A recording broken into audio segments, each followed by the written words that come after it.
Ini dua kaidah yang antum ingat. Dalam dakwah para nabi dan para rasul ada dua kaidah.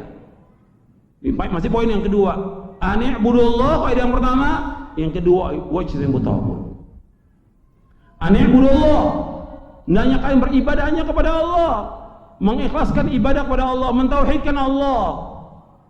Ini harus kita ajak umat, dan gak cukup sekali, ribuan kali untuk mendakwakan dakwah tauhid ini.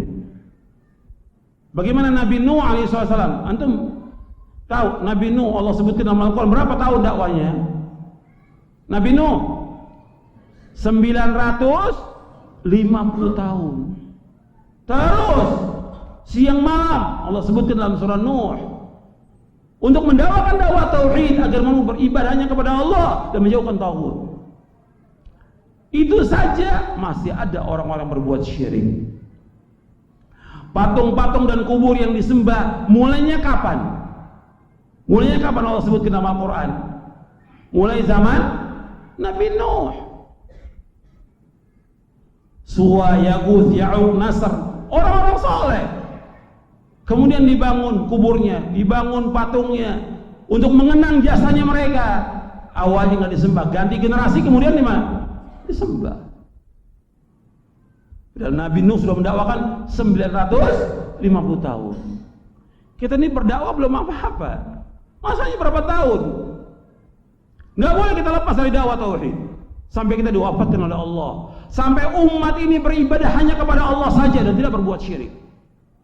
Terus siang dan malam dakwakan ini agar umat beribadah kepada Allah, karena tujuan diciptakan makhluk ini untuk ibadah kepada Allah, mentauhidkan Allah, bukan yang lain. Bukan berarti kita nggak menjelaskan tentang wudu, tentang sholat yang lain. Kita jelaskan, tapi yang pokok tauhid. Tauhid ini paling mendasar. Sebab masalah tauhid, masalah akidah pokok, diterima dan tidaknya amal kita tergantung dari apa? Tauhid kita, akidah kita. Sempurna dan tidaknya amal kita tergantung dari tauhid kita. Harus terus dakwah ini. Ini kaidah yang pertama, ani'budullah. Bagaimana umat ini bertakwa kepada Allah, takut kepada Allah, mengharap hanya kepada Allah. Itu harus sampaikan kepada mereka. Saya mau tanya kepada antum. Antum ini sebagian besar sudah biasa ngaji. Kalau orang menuntut ilmu, ya, yang dikatakan ilmu itu apa kata Imam Ahmad? Yang ngaji. Ilmu itu apa? Supaya orang apa dengan ngaji ini? Menuntut ilmu. Supaya orang apa? Supaya takut kepada Allah. Makanya kata Imam Muhammad, al-ilmu khasyatullah.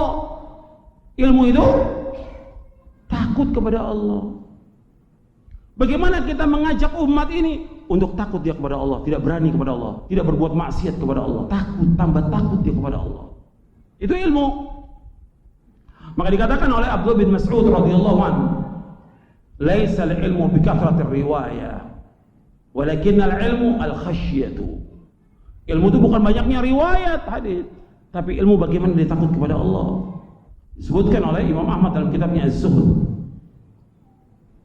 Dan juga disebutkan oleh Imam Ibn Rajab dalam kitabnya Fadlu Ilmi Salaf.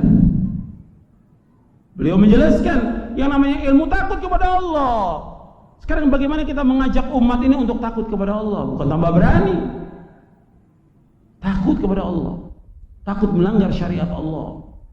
Yang pokok dari takut ini, bagaimana dia mengikhlaskan ibadah kepada Allah. Takut kepada Allah, mengharap hanya kepada Allah, ikhlas semata-mata karena Allah. Bukan karena yang lain, bukan karena dunia, bukan karena riya, bukan karena pamer, tapi karena Allah. Tawakal dia hanya kepada Allah. Dia bernadar karena Allah, dia menyembelih karena Allah. Itu yang kita ucapkan. Ayat yang paling pokok dalam Al-Quran. Dari seluruh isi Al-Quran, iyyaka na'budu wa iyyaka nasta'in. Hanya kepada Engkau ya Allah kami beribadah, hanya kepada Engkau saja Allah kami mohon pertolongan. Qul inna salati wa nusuki wa mahyaya wa mamati lillahi rabbil alamin la syarika lahu wa bidzalika umirtu wa ana awwalul muslimin. Katakanlah semua salatku, menyembelihku, hidupku dan matiku karena Allah Rabbul Alamin, tidak ada sekutu bagi Allah. Demikian aku perintah dan aku yang pertama Islam. Dakwah ini mengajak orang bagaimana mengikhlaskan seluruh bentuk ibadah kepada Allah. Allah abadikan dalam Al-Quran tentang Nabi Ibrahim alaihissalam untuk mentauhidkan Allah.